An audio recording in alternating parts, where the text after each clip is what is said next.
బంగారు కుటుంబాలకి, రైతులకి, ప్రతి ఒక్కరికి పేరు పేరున నమస్కారాలు తెలియజేసుకుంటున్నాను. ఈరోజు మనమందరం కూడా ఇక్కడ కలవడానికి ముఖ్య ఉద్దేశము కూటమి ప్రభుత్వం వచ్చిన ఈ 2 సంవత్సరాల్లో ఏ నియోజకవర్గంలో ఎంతవరకు మనం పనులు చేసుకోగలిగినాం, వచ్చే 2 సంవత్సరాలు 3 సంవత్సరాల్లో ఇంకా ఏమేమి పనులు చేయబోతున్నాం, వచ్చే 3 సంవత్సరాలే కాదు వచ్చే 30 సంవత్సరాలకు కూడా చంద్రబాబు నాయుడు గారు ఏ కార్యక్రమం చేయాలని ముందుగానే ఆలోచించుకొని పెట్టుకున్న సంగతి మనందరికీ తెలిసిందే. ఈరోజు వచ్చే రోజుల్లో వచ్చే తరాలకి ఏం చేయాలని ఒక పక్కన నేను ఆలోచిస్తున్నాను.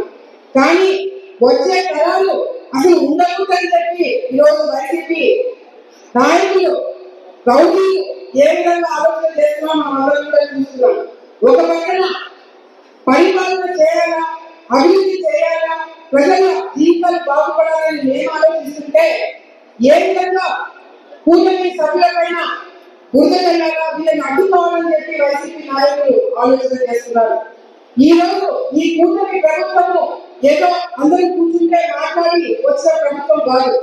దీని వెనకాల ఎంతో మంది త్యాగం ఉంది, ఎంతో మంది కృషి ఉంది, ఎంతో మంది కార్యకర్తలు కష్టం ఉందని సంగతి మనం అందరూ గుర్తుపెట్టుకోవాలి. ఈరోజు జనసేన కావచ్చు, బీజేపీ కావచ్చు, తెలుగుదేశం పార్టీ కావచ్చు, అందరూ కూడా ఈ రాష్ట్రం బాగుపడాలని చెప్పి ఆలోచన చేసి తీసుకున్న నిర్ణయం వల్లనే ఈరోజు కూటమి ప్రభుత్వం వచ్చిన గర్వంగా అందరూ కూడా అనుకోవాలి. ఈరోజు అన్ని నియోజకవర్గాల్లో ఏమేమి కార్యక్రమాలు చేశారో అందరూ కూడా చెప్పడం జరిగింది. ఈరోజు వైసీపీ నాయకులు జిల్లా మీటింగ్లు పెడుతున్నారు. ఈరోజు వైసీపీ నాయకులు నియోజకవర్గంలో మీటింగ్ పెట్టుకొని వాళ్ళు మాట్లాడే మాటలు చూస్తుంటే నిజంగా వాళ్ళు సమాధానం ఏం చెప్పాల్సిన అవసరం లేదు. ఇందాక వచ్చినారు రైతులు మాట్లాడారు, మహిళలు మాట్లాడారు, ఎక్కువ మంది విద్యార్థులు మాట్లాడారు, డిఎస్సీ సంబంధించిన వాళ్ళు మాట్లాడారు. అందరూ కూడా మాట్లాడి ఏ విధంగా మాకు నడ్డి జరిగిందని వాళ్ళ మాటలనే ఈరోజు వైసీపీ నాయకుడికి సమాధానం చెప్పడం జరిగింది. వైసీపీ నాయకులు మొన్న కూడా మీటింగ్ పెట్టుకుని ఏం మాట్లాడుతున్నారు, మళ్ళీ మేము అధికారంలోకి వస్తే మీ మీద కేసులు పెడతాము, మిమ్మల్ని అడ్డుకుంటాము, మిమ్మల్ని ఇబ్బంది పెడతామని కూటమి సభ్యులకి మమ్మల్ని వ్యతిరేకిస్తున్నారు తప్ప మళ్ళీ మేము అధికారంలోకి వస్తే ప్రజలకి వేలు చేస్తామని ఎక్కడో ఒక్క నాయకుడితో మాట్లాడలేకపోయినారు. అది వాళ్ళకి మా నాయకత్వంకి ఉన్న తేడాన్ని ఇప్పుడైనా ప్రజలు గమనించాలని మరొకసారి తెలియజేస్తున్నాం.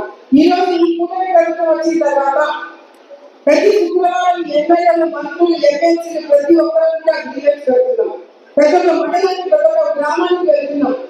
ప్రజల సమస్యలను తెలుసుకుంటున్నాం.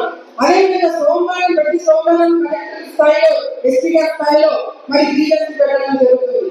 ఇట్లా కాకుండా పెన్షన్ పంచడానికి స్వయంగా ఎమ్మెల్యేలు, మంత్రులకు ఇళ్ళకి వస్తున్నారు.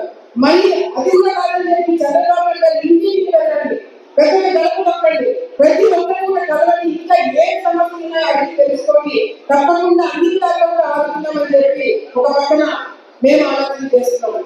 ఇప్పటికే ఆ పరిమాణానికి మా పరిమాణానికి తేడా అందరూ గమనించుతారు. తప్పకుండా వచ్చే రోజుల్లో మీరంతా కూడా మీ గ్రామాలు కానీ, మీ ఇళ్ళలో నీళ్ళు కానీ, చదువుకున్న పిల్లలు కానీ, రైతులు కానీ, ఈ రాయలసీమ కానీ, రాష్ట్రం కానీ బాగుండాలంటే మళ్ళీ కూటమి ప్రభుత్వం రావాలనే ఆలోచనలు మీరందరూ కూడా ఉండాలని మరొకసారి తెలియజేసుకుంటూ ఇంకా మాట్లాడేవారు చాలా ఉన్నారు కాబట్టి మరి ప్రభుత్వాలు బ్రహ్మాండంగా భోజనాలు ఏర్పాటు చేశారని చెప్పి చెప్తున్నారు. అందరూ కడుపు నిండా భోజనం చేసి మనస్ఫూర్తిగా కూటమి ప్రభుత్వాన్ని ఆశ్రయించాలని మరొకసారి